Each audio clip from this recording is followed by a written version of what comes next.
Hey y'all, Brooke here. Okay, I want to show y'all my version of Frankenpages. And you know, they're from Nick, the booksmith. That's where I saw them. I don't know if anybody else is doing them. And I saw I'm a Cool Mom. I don't know what her name is, but she did this kind of version with fabric. You know, like sewed it around and made a journal cover. But I made tags out of one sheet of paper, and I figured it'd be neat if you can journal in these little squares. Be cool. And these are gonna be for my next journal that I'm working on. All right, let me show you how I do it. All right, plain piece of copy paper and scraps. Just scraps, torn up scraps. And kind of whatever, it really doesn't matter what color scheme you use. And I'm taking cheapy Elmer's school glue, and I do and it doesn't matter if the corners stick down because you're going to sew them. And I just fill it up. Big papers, usually I go with the big ones first and overlap them. And we'll get these out of here so I can dig through them.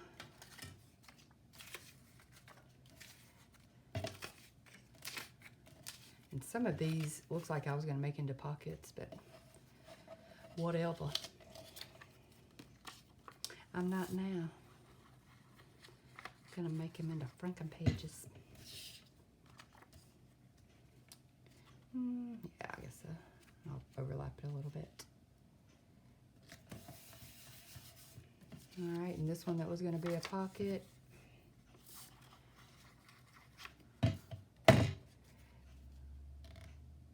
Like I said, you don't have to worry about the corners coming up. Let's go with this one. I'll put it down here in this corner. I hope I'm in frame. I seem to have issues with that. And it doesn't matter if you get a little white strip, because you go, after you cut your tags out, you go around and sew again and then ink it up. So it doesn't matter. Let's do this odd piece.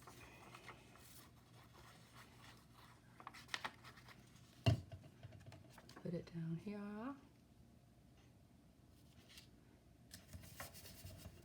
Oh, keep sliding. Let's do this one.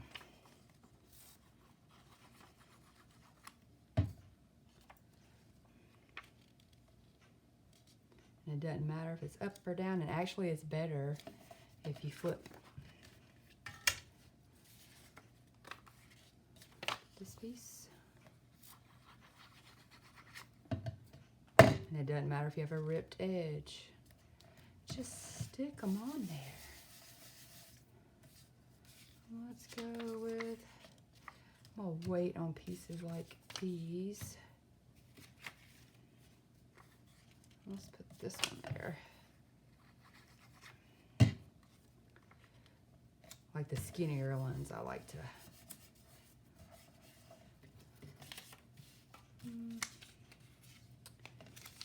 So I got a big brown piece.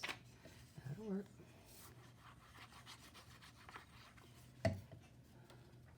And fill up the paper.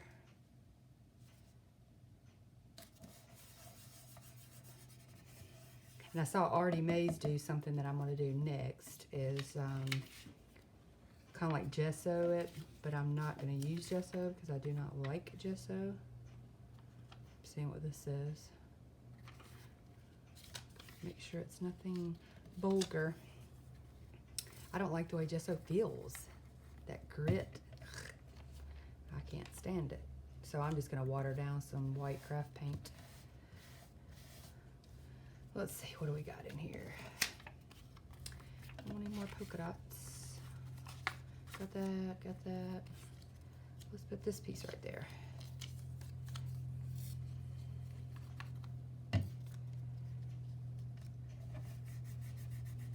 Alrighty. Let's take these cherries, or strawberries, whatever they are. I think I'll put it right there.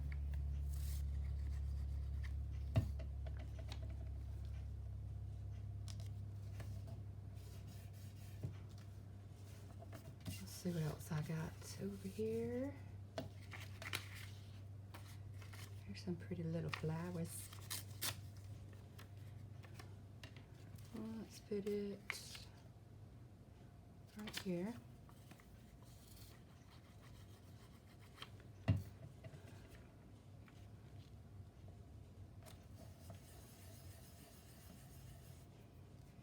And ooh, look at this one. Let's go.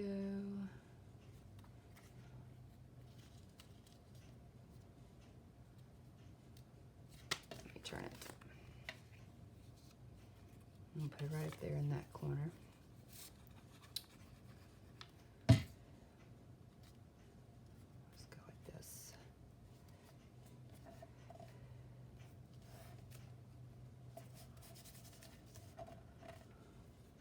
And then we have, put that there.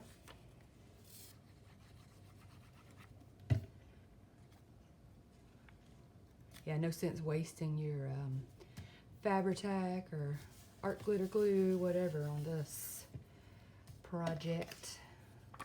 Then I have this piece, and I think I'll stick it, I'm gonna tear it off. I think I'll stick it right there.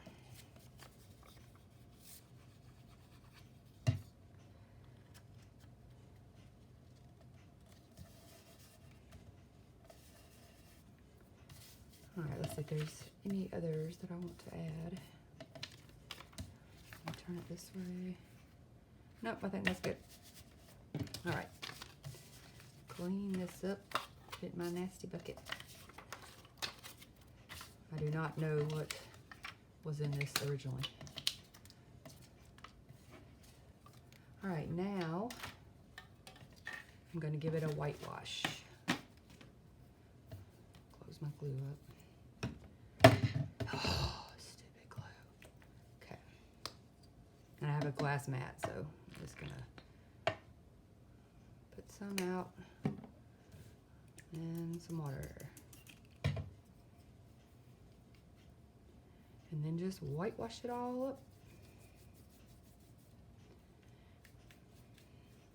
Like I said before, doesn't matter if the edges are coming up, because you're going to go to the sewing machine and sew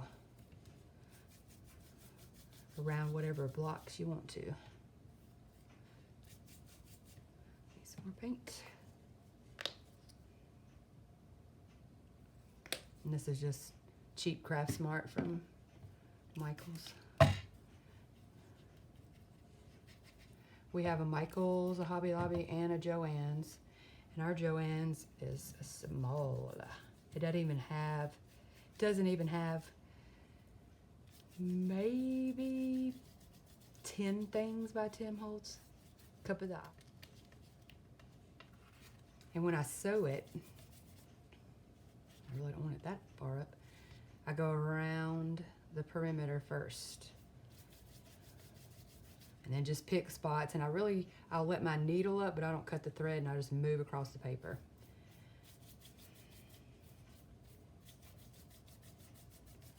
Like if I'm here and I want to go down here, I'll just pick the needle up and move and then sew. And then I'll cut the threads later. And this has to be dry before you sew it. All right, there is the whitewash on this one. And once it dries, all that'll buckle down. And I already have one that is dry that I did earlier. You can see. I'm gonna go and sew it, and then I'll be right back. Okay, I'm back. I wanted to show you. You can see where I traveled. All righty, let me sit down. Okay. I'm just gonna snip and just leave them long because I don't know what's gonna be what yet.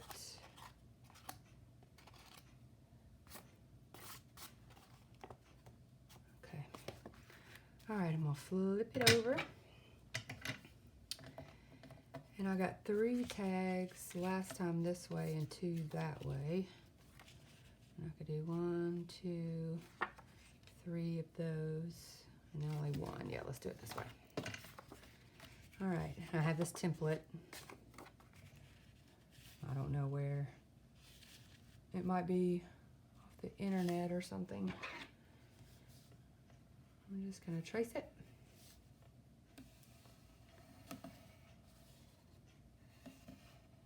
And the last one kind of hangs over a little. Get my big scissors.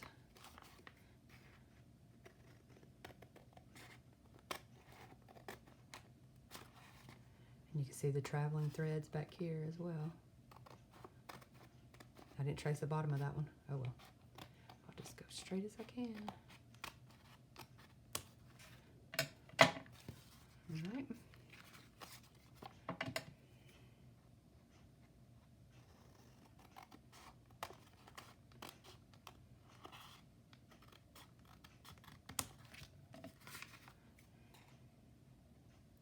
Man.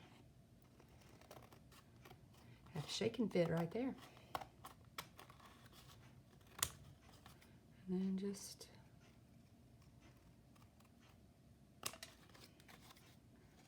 go around. There's one.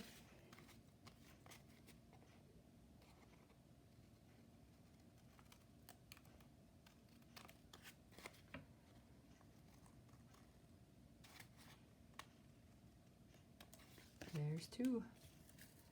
And see how now there's not any stitching? I'll go around them again. But I'll do that off camera.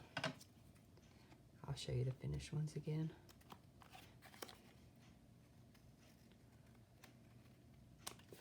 There's 3, and then this leftover piece, I just fold it in half as best as I can. And then cut that.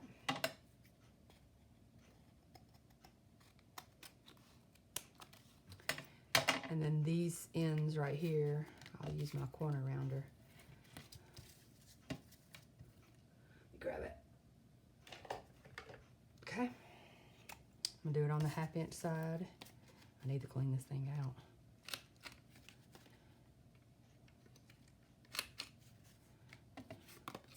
There it is. My map is still has some paint on it.